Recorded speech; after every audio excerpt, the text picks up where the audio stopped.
Hey guys, it's me, Mr. Fleegle. For those of you who don't know or I've not had a chance to meet, I teach 1 hour of senior civics and government. I also do PE and run social media for our boys and girls basketball team. But anyways, clearly it's my turn for devotions, and sorry I can't be there. I have father duties, dropping kids off at school duties. So I'm going to do my best to remember how to use Zoom. We'll see how it goes. I hope it's smooth. I hope it's seamless. I've got a message for you that I don't think it's profound. I think it's just a good reminder. It's a good reflection. It's something that's been challenging me lately.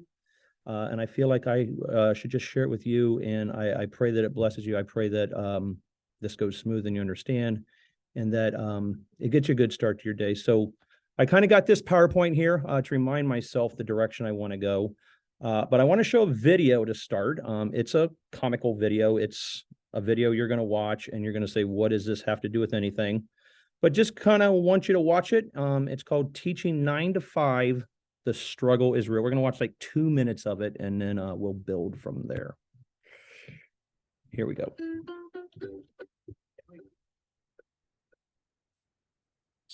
Out of bed and I get into the kitchen. Think about my lesson, eat over the sink. And that today might be tough. Shock. Great duty today. Now what about the seating? Any sense of hope I had now is fleeting. 2 odd socks and a lukewarm coffee. Rushed. Teaching 9 till 5. More if you count the hours. Stay till 10 last night. Cutting, gluing, I need a shower. I might lose my mind if I hear another. Are you sure? Yeah, nothing. Yeah, you really take the room. Get past and nobody understands what I'm trying to say or what's the lesson plan, including myself, but I can't let go. Don't let them know. So I say, well done today, you really tried. Considering the start of term, I've not lied. Then I realized then that I left my lunch at home. Can you count in 5? Did you make the right decision? Can you tell the time? I've forgotten long division. Do these couplets right? I need some revision, and I swear sometimes that they're stealing our provision. Like literally. Hardly any new pencils, and certainly no glue sticks. Oh, no left-handed scissors. I've seen them for about 4.5 years. Teaching 9 till 5, actually more like 8:30. We stay through to 9, and then we get up early. We say, yeah, we're fine. Pour another whiskey. If I left today, I'm not sure the kids would miss me. No, probably wouldn't. I certainly would. What else? Yeah, to the end of the day now, it's not long. Odd blondes, tots-ons, help put socks on. Playgrounds full of parents, I will survive. I will survive. So, and I just want to shout. The kids were great today, but now I'm getting out. Yeah, but you're gone because the meeting starts in 5. Teaching 9 till 5. I'm not sure that I can do this. What is 7 times 2? We've just been through this. I need quiet time.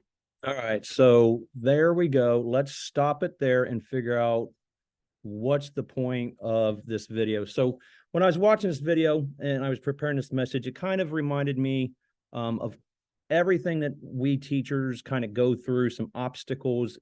Each grade level is a little different, but I took a few notes here on the screen, and it kind of shared some of the things they talked about in the video and that I kind of go through, like our school responsibilities. Did you make the new seating chart? Forgot my lunch again. I have to communicate to parents. I have to worry about the dress code. Did they have their lanyards on? The copy machine's broken. Grade lessons. There's just so many things that from 8 to 5, 9 to 5, whatever hours you put in as a teacher, there's just so much on our plate that we need to do. And it's rewarding. I don't want to negate the fact that it's not rewarding, but there's just a lot on our plate. And then that takes us to our personal lives afterwards, and there's so much on our plates afterwards. And again, this list is going to change for everybody, but some of the things I have is dropping the kids off at school, get home and help them with their homework, feed the kids, which I do on a fairly regular basis. My son has soccer at 6. My daughter has dance at 6. Try not to hit a javelina. That's a whole story, but if I can not hit a javelina, that would be good. Second job, doctor's appointments, soccer trips. The house is there's so much between being a teacher and our own personal lives. I've talked to a few of you. I know a little bit of what's going on in your personal lives, and there's a lot. There's quite a bit going on. Notifications, emails, again, personal life, teaching life. Does it stop? Okay. So this takes me to the heart of my message and something that I've been challenged on. And I feel like it's going to be a good message for you. I hope it's a good message for you, but it's slow down. Be still and know that I am God. Everything's in control. Your kids will get fed. The communication, everything will work itself out. Be still and know that I am God. Just a few scriptures that help me reinforce this into my brain is Psalms 46:10. I know I just said it, but be still and know that I am God. Luke 12:7. And the very hairs on your head are all numbered. So don't be afraid. Don't worry. You are more valuable to God than a whole flock of sparrows. He has it all accounted for, no matter what's on our plate.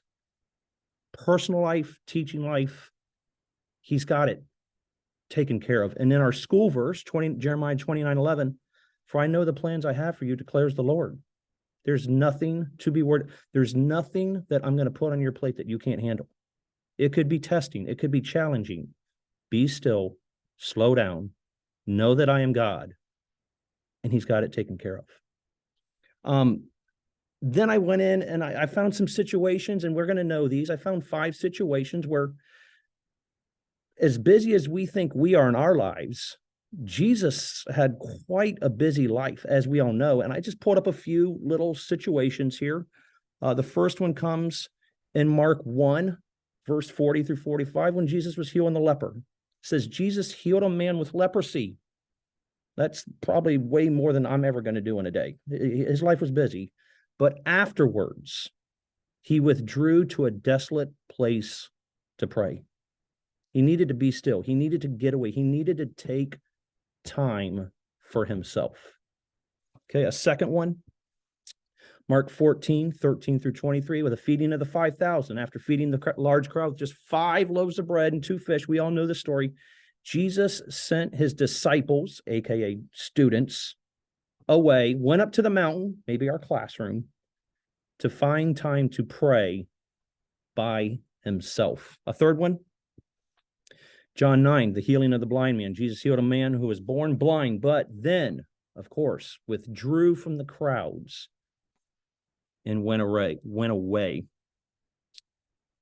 Fourth one, the healing of the blind man. Jesus healed a man who was born blind, but then withdrew from the crowds. Did I already read that one? I'm sorry. Here's the fourth one. John 11, sorry.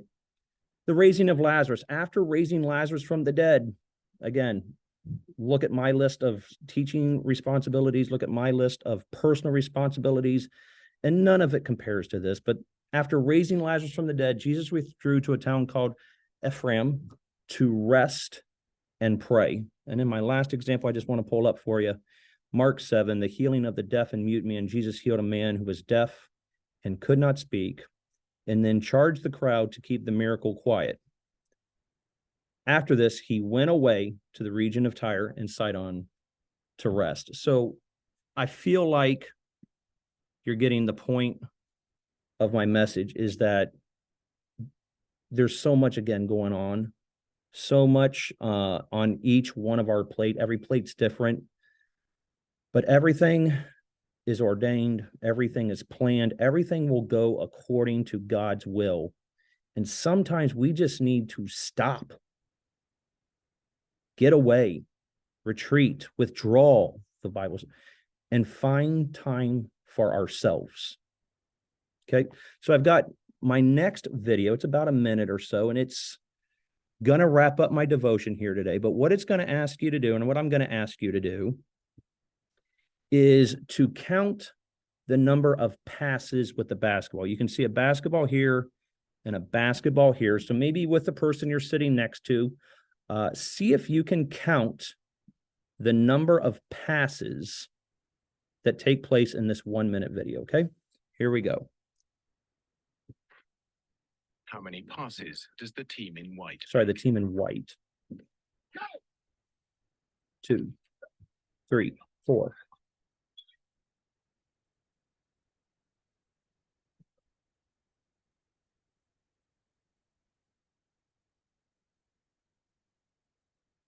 Okay, so how many passes, maybe just ask the person next to you or tell them the person next to you what you think.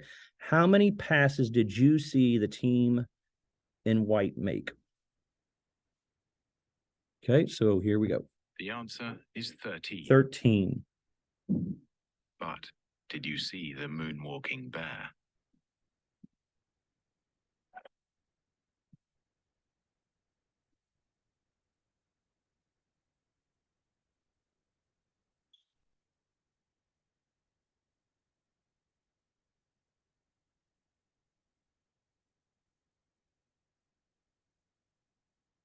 Let me back that up. So as we were busy counting, right here, do we see the moon walking bear? And I think this is going to wrap up my devotion this morning. And I hate to quote myself, but there are kind of 2 quotes I made up. Is make sure teachers, and myself included, admin, everyone included here, that we're filling up our own personal cup before we are trying to fill other people's cups. I know we have the heart of gold. It's our ministry to work with these students, but I firmly believe that in order to give others our best, we've got to find time for ourselves to give ourselves the best. And then the last quote, I kind of impressed myself with this one here is we can't fully or properly invest if we aren't finding rest. And again, to take us back to those 5 examples from the Bible, it's just, there's so much going on. We've got to find time to get away. This devotion time here is a great time to do it. Maybe even a minute or 2 to yourself before your next class starts, or on your break, or when your kids are at specials. I know the list is long. It is for all of us, but I'm going to challenge you guys to just find time, minute or 2, few minutes here and there, to just stop, rest, and know that God is in control of whatever is going on. It's ordained and it's taken care of. So I hope this blesses you. I know it wasn't totally profound, but I feel like sometimes the simple messages are great reminders, and sometimes I'm what we need to hear. So thank you for your time. Sorry I couldn't be there. Have a great day.